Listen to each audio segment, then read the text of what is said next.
بسم الله الرحمن الرحيم الحمد لله رب العالمين والصلاة والسلام على خير خلقه وآله أجمعين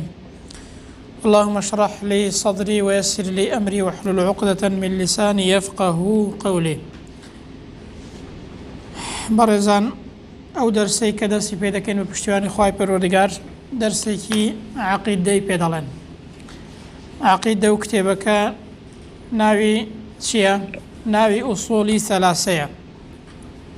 دانراي محمد كوري عبد الوهاب باس لسفي بابتو سيشتي السركي دكات بوشي ناوي أصولي ثلاثة لبر أوي باسي سي أصل دكات أو سي أصلانا هر كسيك برواي بينبن معنى وايا بمسلمان حساب نية هر كسيكش برواي دامزرا بو سيشتانا أو معنى وايا أو كسا دشيت ريزي كساني مسلمان وإيمان دار واو سێشتانە پێویستە ئینسان خۆی لەسەر یەکلا بکاتەوە و هەروەها بڕوای پێی هەبن و دیسانەوە بیان ناسیت ئەنجا ئەو سێشتانە لە ناو گۆڕدا پرسیار لە ئینسان دەکرێت ئەو سێشتانە ڕوبەڕووی ئینسان دەبنەوە لە ناو گۆڕدا لەسەر ئەو سێشتانە پرسیار لە ئینسان دەکرێت یەکەم پێت دەڵێن خوای پەروەردگارت کێیە دووەم دین و بەرنامە چه دینێک بووە و سێمینیان کێت بە پێغەمبەری خۆت زانیوە كبيغمبري إمام محمد صلى الله عليه وسلم لبرو أو سيشتا گرنگيكي زوري هي لجياني إنساني دا بيوستا هر يكيك لإما بچاكي فيري بيت و أو حقاني كدكويت سري درباري أو شتاني إنسان هول دا جبجيان كات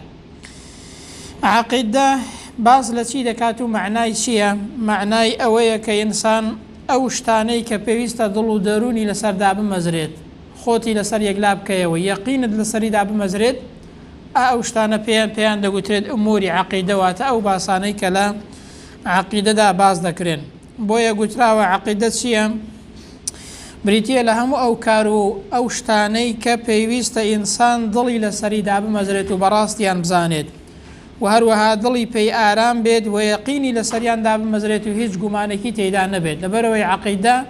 نابێ لەسەر ئەساسی گومان بێت دەبێت ئینسان لەسەر یەکلا ببێتەوە و هەروەها دڵ و دەرونی لەسەریدا ببەزرێت دەرسی عەقیدە لە هەموو دەرسێکی گرنگترە چونکە پەیوەندی بە بیر و باوەڕ و تێڕوانینی ئینسانەوە هەیە ئینسان تێڕوانینی تەواو بێت ئەو کاتەی کار و کردەوەکانیشی تەواو دەبێت بەڵام ئەگەر تێڕوانینی تەواو نەبوو جاری وا هەیە کەسێک گومانێکی هەیە لە شتێک لە بابەتێکی دین ئەو گومانە وای لێ دەکات لە کار و کردەوەی چاکەدوری بخاتەوە ئەها زۆر گەنج تووشی گومانێکی دەبێت دەرێ مامۆستاوەت چۆن نارێ ناو گۆڕ چۆن ئارێ فڵان شتە چییە لە ئەنجامی ئەو گومانەیەوە زاری وهەیە لە کاری چاکەش تەمبەڵ دەبێت و تاوای لێدە ئینسانی وهەیە هەر لەبەر گومانی ئینسانی وهەیە گەنجی وهەیە واز لە نوێژێش دێنی خوا پەنامەدات لەبەرەوەی عەقیدە لە هەموو بابەتێکی گرنگترە یەکەم شت بە بسم الله الرحمن الرحیم دەست پێ دەکات کە هەموو شتێک ئەگەر بە بسم الله الرحمن الرحیم دەست پێ بکات بەرەکەتی تێدەکەوێت و پێویستە ئینسان هەر کارێک دەکات هەر کارێکی دنیایی و قیامەتی بێت ئینسان بە بسم الله الرحمن الرحیم دەست پێ بکات کە بسم الله الرحمن الرحیم سێ معنای سەرەکی هەیە یەکەمیان بسم الله یعنی خوایە من تەنها بە ناوی تۆ دەست پێ دەکەم بە ناوی هیچ شتێکی دیکە دەست پێ ناکەم دووهەمیان یعنی خوایان ئەمن بە قووەت و هێزی تۆ ئەو کارەی دەکەم سێمیان یعنی خوایە ئەمن بە پێی شەریعەتی تۆ ئەو کارێ دەکەم بە پێی هیچ بەرنامەیەکی دیکە ئەو کارێکە دەستی پێ دەکەم بە پێی هیچ شەریعەتێکی دیکە نایکەم بە پێی شەریعەت و بەرنامەی تۆ خوای پەروەردگار ئەو کارەی دەست پێ دەکەم ئەنجا کتێبەکە دەست پێ دەکات لەلای ئێوە نووسراوە تەماشایکەن دەڵێ چی ئیعلەم ڕەحیمەکە الله دیتوتانەوە نیە دیارە دەڵێ چی بزانە ڕەحمەتی خوای پەروەردگارت لێ بێت ئەوە یەکێکە لە چی یەکێکە لە جۆرەکانی سەرنجڕاکێشانی ئینسان کە دانەر ئیعلەم واتە بزانە ڕەحیمەکە الله ڕەحمەتی خوای گەورەت لێ بێت بۆ ئەوەی کە سەرنجت ڕابکێشێ و بۆ ئەوەی بە ئاگات بێنیتەوە و بۆ ئەوەی یعنی چۆن دەڵێ گرنگی بە شتەکەی بدەی داوای ڕەحمەتی بۆ کردووی دانەر کە ئەوەش یەکێکە لە چۆن دەڵێ نەرمونیانی دانەر و شەفەقەتی دانەر بەرامبەر بەوەی کە دەیخوێنێت و هەروەها فێری دەبێت ئەنەه یەجیب عەلەینا واجبە لەسەر ئێمە تعلم 4 مسائل فێربوونی 4 مەسئلە فێربوونی 4 بابەت پێویستە لەسەر ئێمە ئەو 4 شتانە فێر بین. الأولى یەکەمیان چیە ئەوانەی کە فێری بین؟ العلم بریتیە لە زانست و زانیاری و شارەزایی هەبوون. جا وهوە ئەو علمەی پێناسە دەکات، یعنی دەڵێ ئایا مەبەست لە علم چییە؟ معرفة الله ئەو زانست و زانیاریە کە ئینسان پێویستە هەیبێت لەو 4 شتانەی کە فێری بێ. یەکەمینیان بریتیە لە ناسینی خوای پەروەردگار. زانایانی سەلەف فەرموویانە من عرف الله استراحە، هەر کەسێک تەواو خوای پەروەردگاری ناسی ئەو کەسە چ دەبێت؟ ئیسراحەت دەکات لە ژیاندا. ومعرفة نبيه وناسيني پیغمبر صلى الله عليه وسلم ومعرفة دين الإسلام بالأدلة وهروها ناسيني دين إسلام بپی بلغي قرآن وسنة بالأدلة. أدلة جمع دليلة يعني چی؟ يعني بپی بلغي قرآن وسنة. بۆچی وا دەڵێ؟ لەبەر ئەوەی مەبەستی ئەوەیە تەقلید نابێ لە کاروبارەکانی عەقیدەدا هەبێت، نابێت چاولێکەری هەبێت، بەڵکو دەبێ ئینسان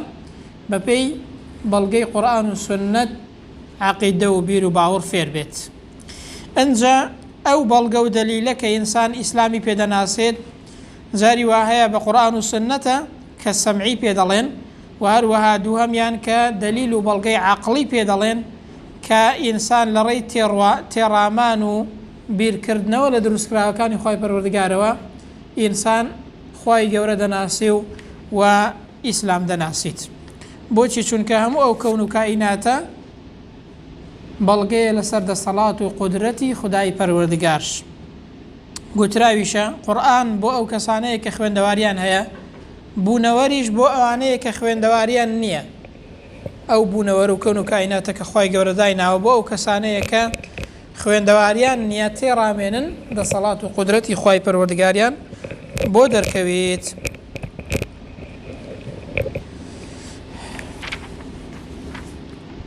ئەنجا دەڵێ دوای ئەوەی کە یەکەمین شت کە پێویستە فێری بین لەو 4 شتا بریتیە لە علم و زانیاری و ناسینی خوای گەورە و ناسینی پێغەمبەر و ناسینی ئیسلام. دووهەمیان چییە؟ العمل به. دوای ئەوەی کە خوای گەورەمان ناسی، ئیسلاممان ناسی، پێغەمبەرمان ناسی، پێویستە چی بکەین؟ کاری پێ بکەین. العمل به، کار بەو زانست و زانیاریە بکەین، کار بەو علمەی بکەین. دەنا ئینسان ئەگەر هەر بناسی ئیوا هەیە دەڵێ مامۆستا خۆمیش دەزانم کە خوا هەیە، ئیسلام ڕاستە، بەڵام هیچ ناکات. ئێوە هیچ نییە کاگە، هێتو بزانی خوا هەیە و بزانی ئیسلام ڕاستە و هیچ نەکەی، معناوایە چییە؟ معناوایە سوودی نییە برام. زانین بۆ توانینە، بۆ ئەوەیە کە ئینسان شتێکی زانی ئەو شتەیە جێبەجێ بکات. بۆیە دەڵێ العمل به زۆر جوانی فەرمووەدانەر کە ئینسان پێویستە ئەوەی کە فێری دەبێت کاری پێ بکات، بیکاتە کار و کردەوەی ڕۆژانەی دەنا سوودی لێ نابینێت. بۆیە فوضەیلی کوڕی عیاز فەرموویەتی ئینسان بەردەوام نەزانە هەتا وەکو کار بە عیلمەکەی دەکات. ئەگەر زاناش بێشتی بزانی بەڵام کاری پێ نەکا هەر نەزانە، بەڵام ئەگەر کاری پێکرد ئەو کاتەی دەبێتە کەسێکی زانە. خەتیبی بەغدادی دەڵێ چی؟ دەڵێ العلم شەجەرە. زانست و زانیاری ئەوە لە لای ئێوەدا نییە، لە کتێبەکەی من نووسراوە. العلم شەجەرە یعنی چی؟ یعنی زانست و زانیاری وەکو دارێک وایە، والعمل ثمرة. کار پێکردنی بەرهەمی ئەو دارەیە. دارێک ئەگەر هەبێت بەرهەمی نەبێ، معناوایە چی پێ دەڵێن؟ دارێکی زەڕ، یعنی دارێکە بەرهەمی نییە. بۆیە گوتراوە زانست و زانیاری بریتیە لە دارێک، بەرهەمی ئەو دارەی چییە؟ کارپێکردنیەتی. کارپێکردنیەتی. ئەنجا ئینسان پێی ناگوترێ زانا هەتا وەکو کار بە زانست و زانیاریەکەی نەکات. بۆیە پێغەمبەر صلی الله عليه وسلم لە فەرمایشتێکیدا دەفەرمێ لا تزول قدم عبد يوم القيامة حتى يسأل عن 4.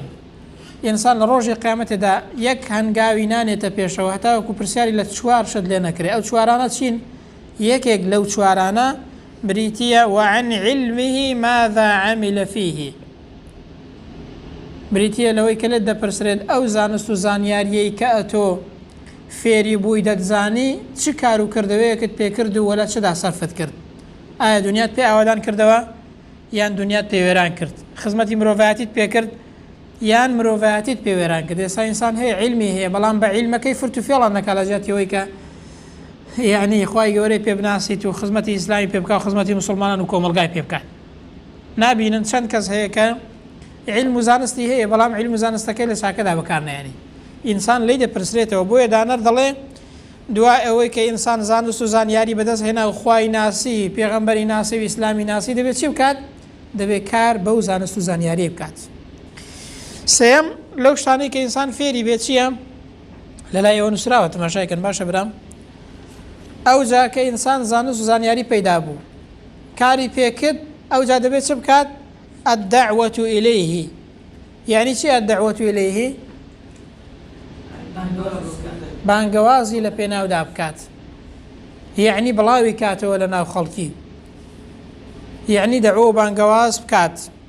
خوای گەورە دەفەرمێت قل هذه سبيلي ئەی پێغەمبەر صلی الله عليه وسلم بڵێ ئەوە ڕێگای منە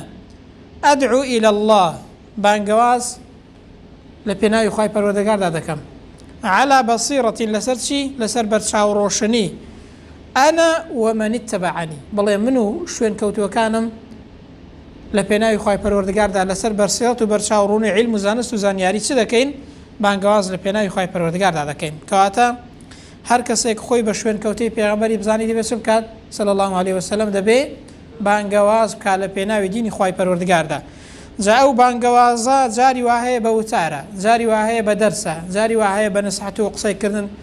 قسەکردنی خێرە بۆ دوو گەنج بۆ دوو کەس جاری وهەیە بە بڵاوکردنەوەی وتارێکی لە فەیسبووکی بەرام هەمووتان دەتوانن بانگوازی بکەن خۆتو مەڵێ وەڵا کاکە خۆ من خوێندەواری منێ و مەلانی ماخر خۆ من ناتوانم دەرسێ بڵێمە وتاری بۆ خەڵکی بدەم کاکە خۆ دەتوانی وتارێکی بڵاوکەیەوە دەتوانی قورئانێکی بڵاوکەیەوە دەتوانین لایک و کۆمنتێکی بۆ بنووسی ناتوانن کەواتە هەر یەکێک لە ئێمە دەتوانی بانگەوازکار بێ هەر یەکە و لە ڕێی خۆیەوە هەر یەکە و بە پێی توانای خۆی دەبێت ئینسان هەوڵدا شتی چاکە بڵاوکاتەوە هەوڵدات دەعوە و بانگەواز لە پێناوی دینی خوای پەروەردگاردا بکات لە پێناوی بڵاوکردنەوەی هەرچی کاری چاکەیەدا بکات ڕێگری لە خراپەی بکات ئەدی خۆ نەخواسایی وایە خۆی بە مسلمان دەزانی شتی خراپ بڵاو دەکاتەوە ئێوە دەگەڵ ئینسانی مسلمان ناگونجێ برام دەبێت ئینسان هەوڵدات دوای ئەوەی کە ئیمانی دامەزرا عملی پێکرد ئەنجا بانگوازشی لە پێناودا بکە بۆچی چونکە پێغەمبەران هەمویان ویان کردووە لەسەروی هەمویانەوە پێغەمبەری خۆمان صلی الله عليه وسلم جا خێر و پاداشتەکەی چییە پێغەمبەر بە ئیمامی عەلی فەرموو بە هەر یەکێک لە ئێمەش دەڵێت پێغەمبەر فەرمی فوالله لأن يهدي الله بك رجلا واحدا خير لك من حمر النعم فەرمووی ئەگەر یەک کەس لە سەردەستی تۆ هیدایەتی وەربگرێت ها مسلمان بێت بەرەو چاکە بێت فەرمووی لە حۆشتری سوور باشترەکە و کاتی حۆشتری سوور زۆر بە قیمەت بووە یان دەفەرمێت لە دنیا و لە هەموو دنیا چاکترە لە هەرچی دنیا هەیە بەقەد ئەوەی نییە کە یەک کەس لە سەردەستی تۆ هیدایەتی وەربگرێت بەرەو چاکە بێت برا ئەو پاداشتەکەمە بۆ ئینسانی نەخێر ئەتۆ شتێک بڵاو دەکەیەوە کە شتێکی باشە ئەو کەسەی کە وتارەکەی دەڵێت پێشکەش دەکات قورئانەکەی دەخوێنیت چەند پاداشتی هەیە ئەتۆش کە بڵاوی دەکەیەوە هێندە پاداشتت هەیە بەبێ ئەوەی لە پاداشتی ئەو کەسەی کەم کاتەوە دەیبرام ئەوە کەم نییە بۆ ئینسانی کەواتە ئینسان پێویستە بانگەواز لە پێناوی دینی خوای پەروەردگاردا بکات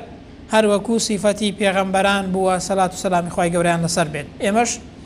شوێن کەوتەی پێغەمبەرین دەبێ بە هەمان شێوازی کێ بین بە هەمان شێوازی پێغەمبەر بین صلی الله عليه وسلم چاو لەو بکەین چوارەم لەو شتانەی کە پێویستە ئینسان فێری بێت چییە الصبر على الأذى فيه بريتيا لوي كإنسان آرام بقري لبيناوي أو أزيت آزاري كلبيناو مسلمانتي ولبيناو دعوة بانقواز دا ديت الرقاي بوشي چونك هر كسيك مسلمان بيت أزيت آزاري كي توش دبيت يخو بهاشتش ببلاش ودست نايد يستا إنسان اگر بيت شتێکی چاکی لەو دنیادا وەدەست خات و بەدەستی بێنی کاک عەبدوڵڵا لە خۆ بەدەستی دێت ئەی بەهاشتیش لە خۆ بەدەست دێت ئەو بەهاشتە خۆشە هەرچی ئینسان ئارەزوو بکە کە تێیدایە ئایا دەگونجێ بڵێ ها دادەنیشم لەسەر پشتی دەوێ بەهاشتمە دەستکەویت بەهاشتیش سەبر و ئارامی دەوێ برام سەبر و ئارام لەسەر نەکردنی گوناه و تاوان خۆت ڕابگری چونکە نەفسی ئینسانی ئەوەی کە بەشی خراپەکەیە حەزی لە چییە؟ حەزی لە خراپە و بەعزە شتێکی هەیە خوا بەرامادات بەڵام دەبێت و سەبر بگری سەبر و ئارام لەسەر کردنی عیبادەتەکان پابندی بە ئیسلامەوە سەبر و ئارامی ناوێت ئەتۆ هەموو ڕۆژێ بچێت جەماعاتی و جەماعاتی بکەی و بەیانی هەسەن نوێژی بکە و لەو خەوە خۆشەوە خەبەر وەرە و ڕۆژووی بگرە و هەرچی کاری چاکە هەیە بیکە سەبر و ئارامی دەوێ برام سەبر و ئارام لەسەر بەڵاو موسیبەتەکان و هەروەها سەبر و ئارام لەسەر ئەو کارەی کە ئینسان دەیکا لەسەر دعو و بانگەوازی جاری وایەت و بانگەواز دەکەی لە زۆر ئیمتیازی دنیایی بێبەش دەبی بەڵام خۆڕاگەری دەوێت هەروەکو هەموو پێغەمبەران سەلات و سەلامی خوای گەورەیان لەسەر بێ ئەزیەت و ئازاریان توش بووە لەلایەن قەومەکانیانەوە قسەیان پێگوتراوە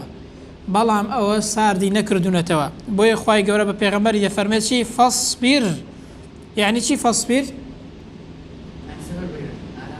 ئارام بگرە کەما صەبەرە ئولو العەزم من الرسل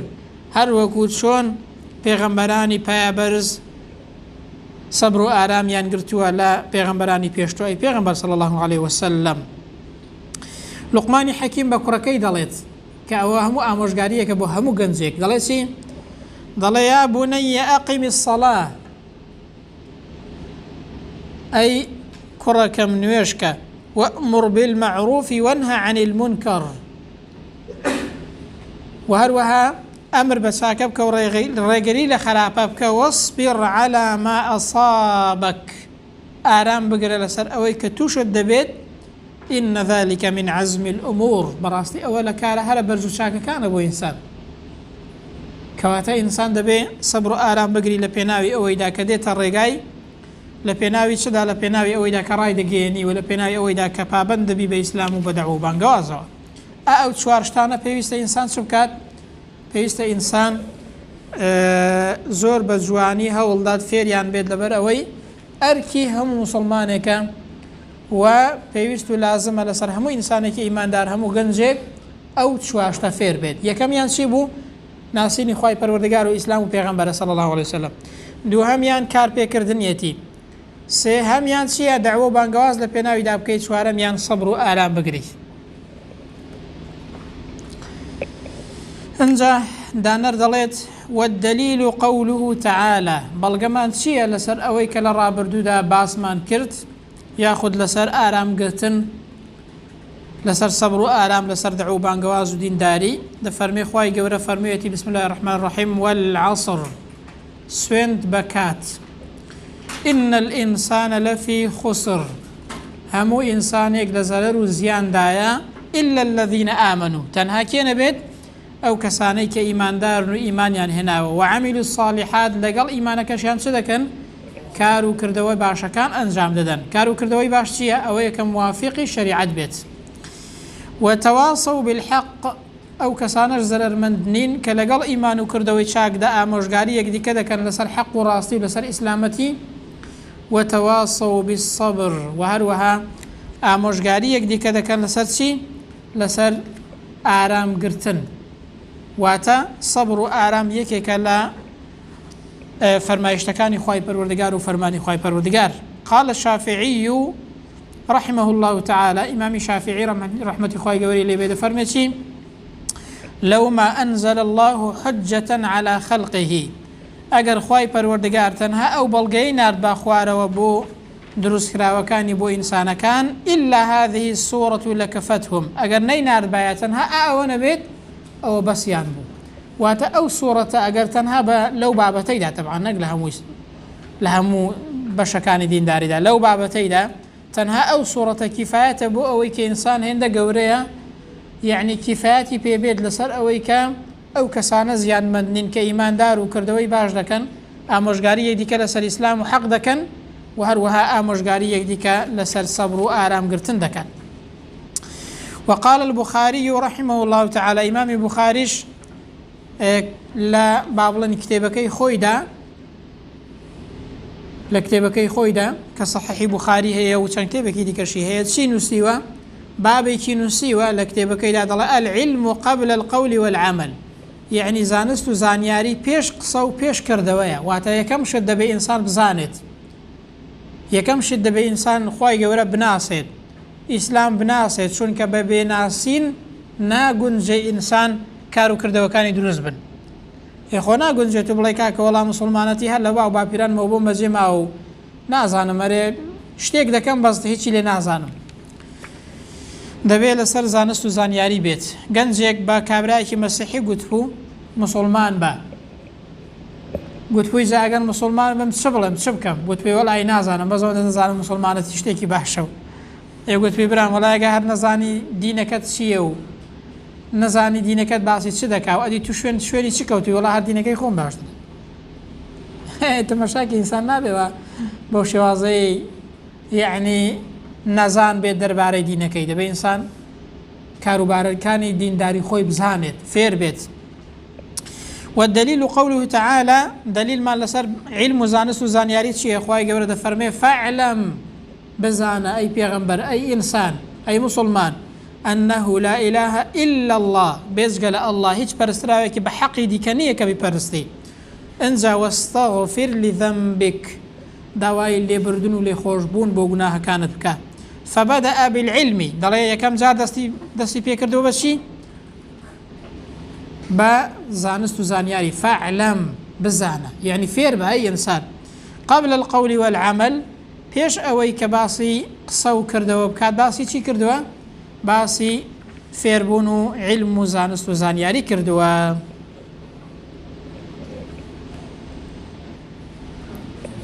لێرەدا دەگەینە سەر بابەتێکی دیکە وەکو بڵێ کە دانەر باس لەوە دەکات کە بزانە پێویستە ئینسانی مسلمان سێ مەسئلەی دیکە بزانێت و هەروەها فێریان بێت. بۆ دەرسی دووەم ئەو سێ مەسئلانەش باز دەکەین کە زۆر گرنگن لە ژیانی ئینساندا، بۆیە لە دەستێکی سەر بەخۆدا باسییان دەکەین. ئەوەی کە ئێمە لێرە شەرحی دەکەین و باسی دەکەین تەنها بۆ ئێوەیە و لە مستەوای ئێوەدایە دەتوانن دوایە گوێ لێ بگرنەوە، ئینشاءڵڵا سوودی لێ دەبینن. لێرەدا دەرسی یەکەم کۆتایی پێدێنین کە هەرچەندە کاتەکەشی تۆزە کورد بوو تەواو نەبوونی سەعات، بەڵام کۆتایی پێدێنین ئینشاءڵڵا سوودتان لێ بینیوە. وصلى الله على سيدنا محمد وعلى آله وصحبه أجمعين.